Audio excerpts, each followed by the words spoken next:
here are 7 things that Okay. I freaking learned through my years of networking. Let's hear it. That can help, Uh-huh. And, the point number 1 for becoming a better networker is actually the only point that you need to know. The only point. This is the number 1. The rest of it is just fucking bonus, honestly. Okay. The number 1 point is add value. That's value. it. If you can Wow. add value, Yeah. if you can figure out what value you can add, then everything else will work itself out. Yep.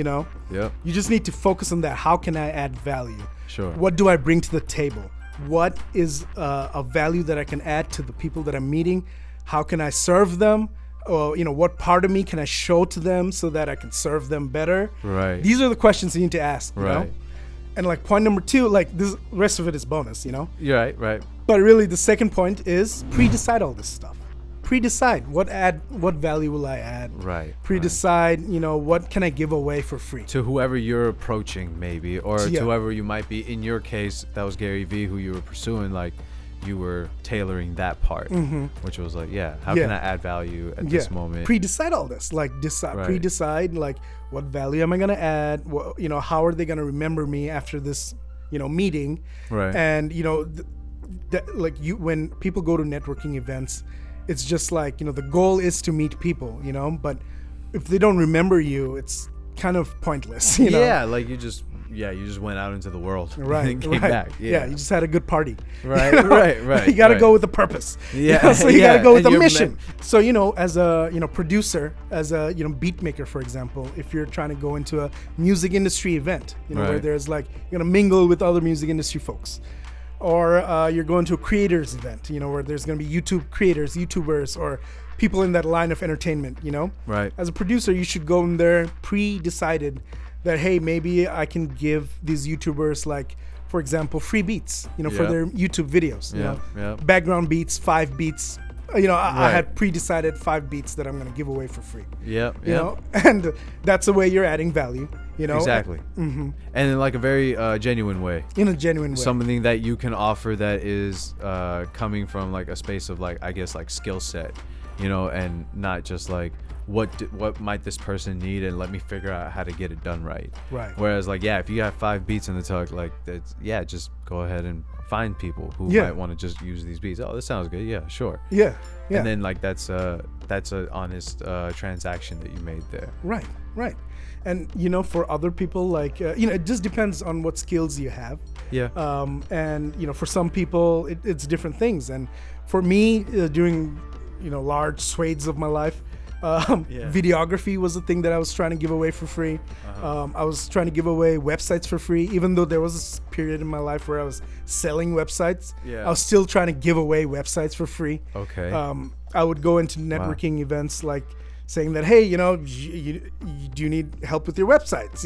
Like I could give you websites for free. I could give you at least the first version of it, and teach you how to take it from there, Right. I was doing that. Many people could do different things. It just depends on what you're there for. That's awesome. See, like, well, for myself, like, I think what comes to mind is like the indispensable part.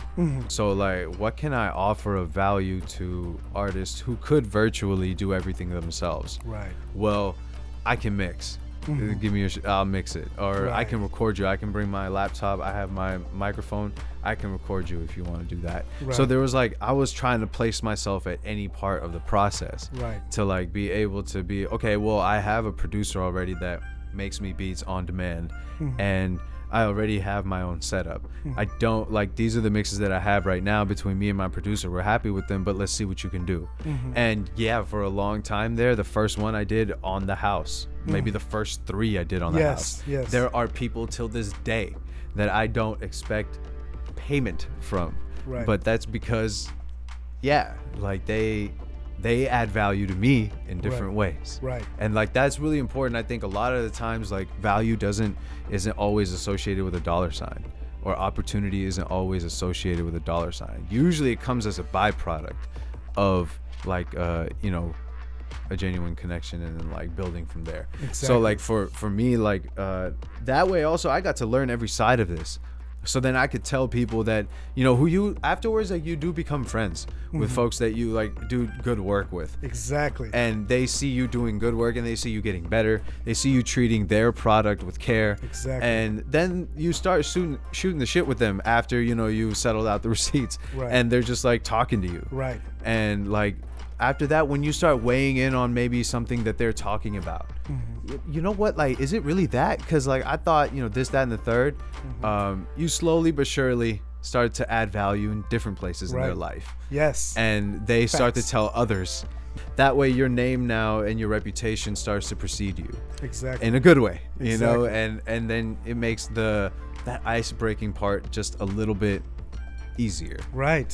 Yeah, exactly. because you did good work, and like, yes. and your networking, like, in the beginning really like helped that. Yes. Yeah. 100, bro. Like, you're so right, and I appreciate you saying this because that was my next point. Point number 3 is work with people, and that's the best way to improve your network. Because I believe that if you work with somebody, just like you said, your relationship grows from there. Naturally. Yeah, naturally. You got a lifelong friend here now. Like, if you worked on a project with them, right? And that was the same thing with that, mentor that I had, like, early on in my career. I worked with him. It was his, business incubator, but I worked with him on this startup together, and we became closer through this process. Absolutely. I learned so much from him, that collaborative approach. Yes. That we're both putting aside our personal wants to get this one thing right, or these many things right. I think that forges a certain kind of bond. Yeah. That afterwards, when you speak to certain people just on a life tip and just whatever they might be doing, it comes from a place of like, this is a genuine person here who does good work. Right. And that, if that's the foundation of your relationship, doing good work, like, that is a solid networking link. That's something, and then it speaks for you. The word of mouth factor, that becomes something that happens while you're sleeping.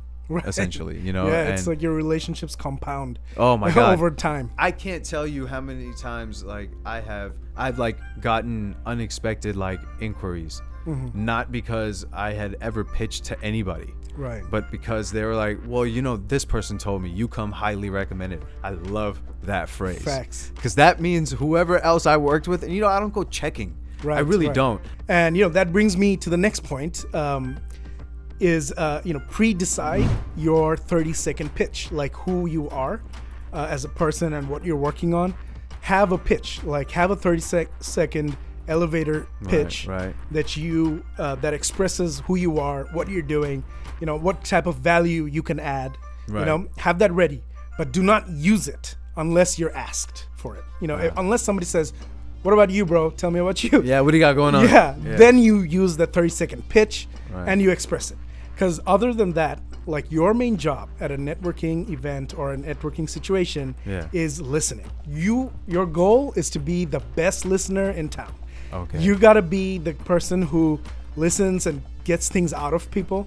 So in every situation, like, for example, this is also like point number 5, obviously. Point number 5, be a great listener.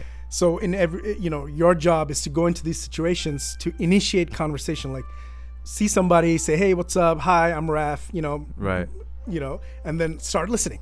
Ask them questions. Ask them what they do. What are they up to? What's their latest challenge? Yeah. Just like really be interested. Be a great listener, being present. Tell them, be present. Tell them, like, what interests you from their story, not from your story, but like their story. And go into those things. Start picking those threads, because you're going to learn so much just by being the best listener in the room. Like, that's such a nice secret, like a nice key to success. Is like, if you can be the best listener in the room, you're gonna learn from every single person in this room. Easily.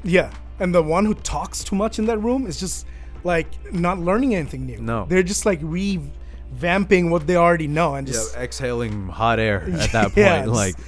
Just telling everyone who they are. It's really important to like surround yourself with folks who can level you up.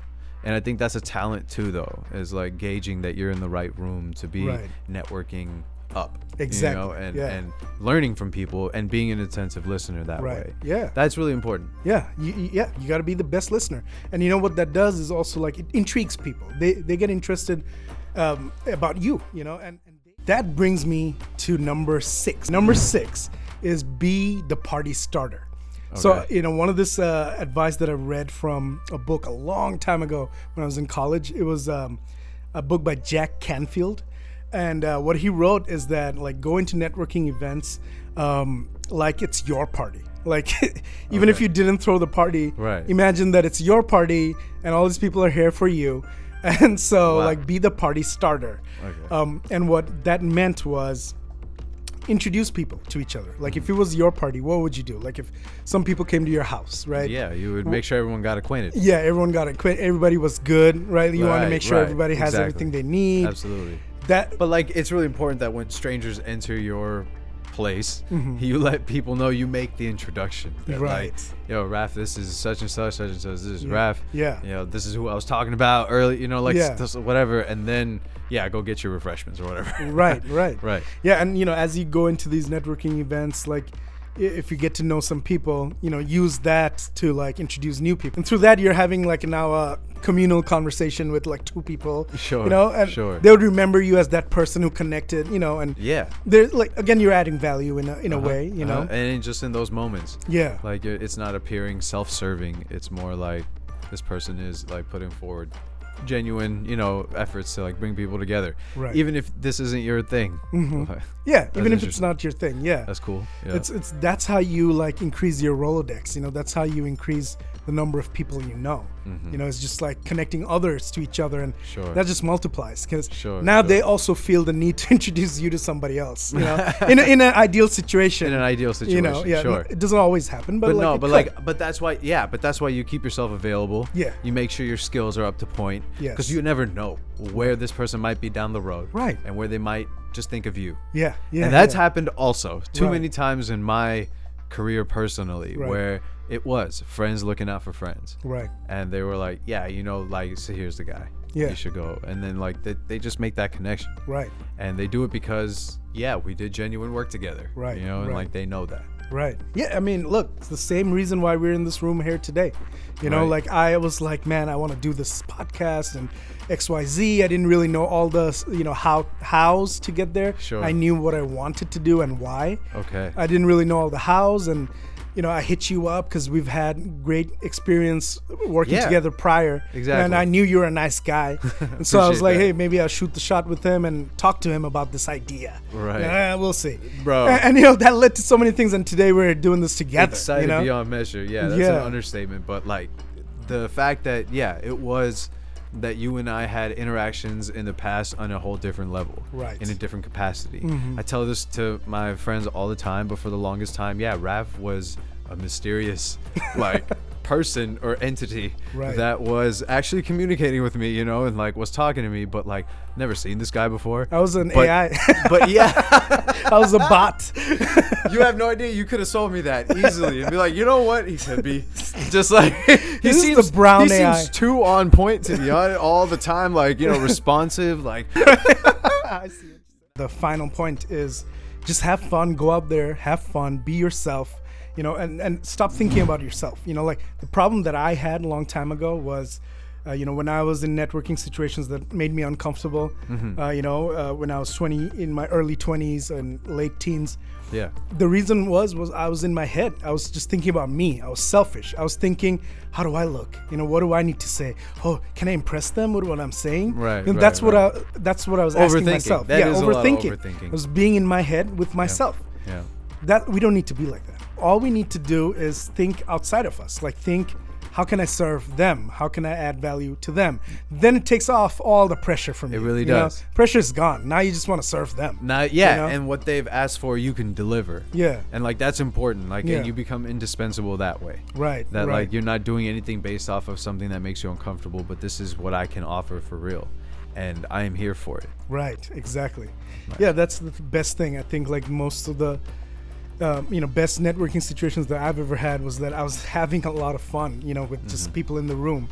And, it was a genuine understanding and genuine intent to learn. So if I could